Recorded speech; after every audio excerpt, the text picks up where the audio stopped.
Hey guys, so I wanted to do this quick edit of my daughter. So someone asked me to show how I work on my workflow. So I just wanted to show you. So first I take my pictures into Lightroom. And the first thing I'm going to do is paste kind of what I already did. So there's some exposure that I changed, and then the contrast. I'll just do kind of basic edit, maybe adjust the white balance if needed, the black, the haze, and then I'm also going to add usually my greens. I'll change my green a little bit because I like that stronger green, so I just up that. But I mean, you could do whatever you want. And then I upped my blues as well. And then I usually up the sharpening. I try to avoid having it be too noisy, but this one was pretty well lit, so it didn't really matter. So I'll up that here. And then usually what I do is I'll kind of do I'll select all the images that I want to batch edit, and I'll just, like select like this, and then I'll just do on sync, and it will just kind of sync everything together. Now, I'm not going to do that now since I've already done this part. And then usually what I do is I select all the pictures I want to send into Photoshop, and I just click on edit in Adobe Photoshop, and it just opens all those pictures into Photoshop, and then I can do some batch edit on the other end. So I'll show you where that is because it just saved a ton of time, and I just learned how to do that recently. So saved my life. So the way you would do that, so you see how all the images are up here. You would just click here and you would do automate batch, and then you'd select whatever action you want to select and apply to all your images at once. So there's certain actions from Storyville that I've purchased. If you don't know what Storyville photography is, I will put a link in the comment or in the description of this video on YouTube. But basically, I would select like whatever action I want to use, and then I would apply it to that whole batch. And it's pretty cool because you can just leave and let it happen. But I've created some also like where I kind of combine several actions from Storyville, but I'll show you which ones I use. So I would go to action here, smoothing. You should just do it one by one. I guess you can also do it here. So smoothing. So I changed my smoothing to 50% opacity up here. And then I do the same thing with the sharpening. It's just personal preference. I like to keep it more natural, a little less dramatic of a style. So I'm going to show you here.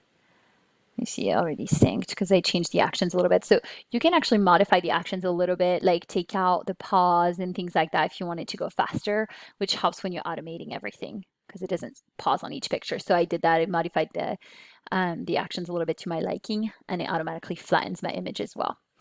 So, but if you don't know how to flatten your image, you go to Layer, Flatten Image, or Merge Visible.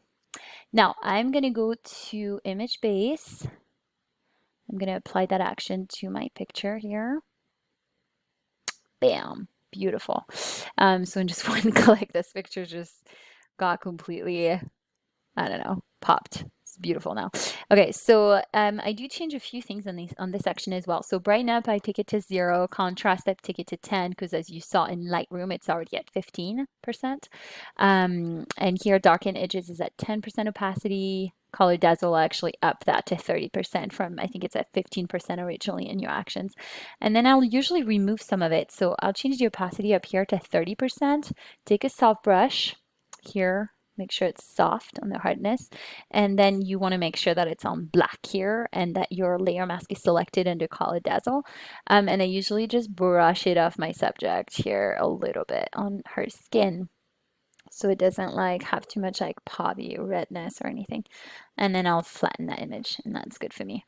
Now I do a couple other things on her skin, so I'm going to zoom in and show you a few things I would do. So let's see. There's a couple things here. Okay, so first, always create an extra layer just in case you do something bad. So Control J will create that additional layer. You can go to Layer and Duplicate Layer. Now I'm going to use my spot healing brush tool. It's just the way I do it because it's easy and quick. And I'll just take out, I don't know, these aren't really freckles. They're more like, she doesn't really have freckles. If it was freckles, I wouldn't take them out. Just FYI. But like little, I don't even know what they are. Imperfections, I guess. I think she's perfect, but it's my daughter, by the way. So anyways, but if you wanted to kind of remove certain things, I just use that little brush. And then something I like to do, so I'm going to do it with that same layer because it's fine. So this, I'm gonna take that clone stamp clone stamp tool, lighten at 20% here. So I changed this to lighten instead of normal. And what I'm gonna do is I'm going to remove here. It's not moving for some reason. Here we go. I'm gonna remove some of her dark circle. So you just click Alt and then brush it where you want it. Usually I would create a brand new layer for this so I can change the opacity if I want, but I'm not going to do it too much here. Okay, actually I'm going to find the image, create a new layer, and I'm going to go and brush off. You see that she kind of has that double lip at the bottom. That happens because she's always licking her lips in the winter, and I mean it's not winter anymore, but it just gets really dry, and then she gets kind of that. So you can do the same thing, just kind of remove it with that lighten option right here.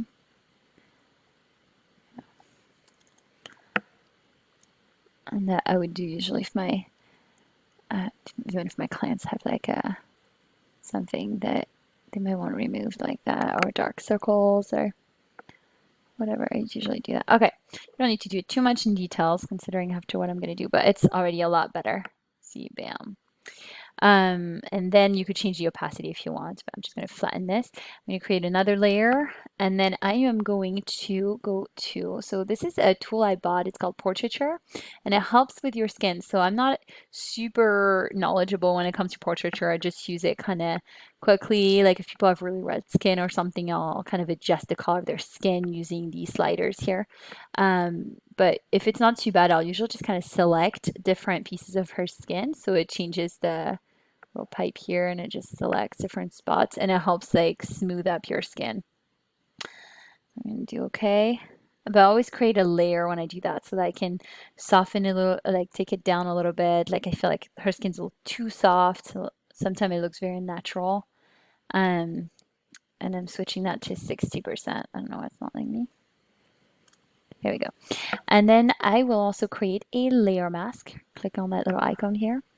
Brush, black brush, normal, 100% opacity. And I'm going to actually go and brush it off her eyes because I do like when there's a lot of details in the eyes. So here we go. So this is before and after with Portraiture, just so you can see. I can zoom in on the skin a little more if it helps to see the difference. Before, after. So it's not a ton, obviously, since I kind of tone it down, but it just helps like smooth skin a little bit and maybe like help with the color of the skin and whatnot. Now, another thing I would usually do with a portrait like this, I would go, so I created my own action to sharpen eyes, which is basically just some sharpening, and it creates a layer mask and sharpens to a certain level. You could create that pretty easily. I'm sure there's tons of them out there, but I like sharpening the eyes a little bit. So I created mine really strong. So I usually tone it down to like 30%. Here you go. And then I'll go brush it into her eyes just to kind of, like when it's natural, but like just a little pop. So it makes her eyes pop a little bit. And if it's too much, you can always tone it down here.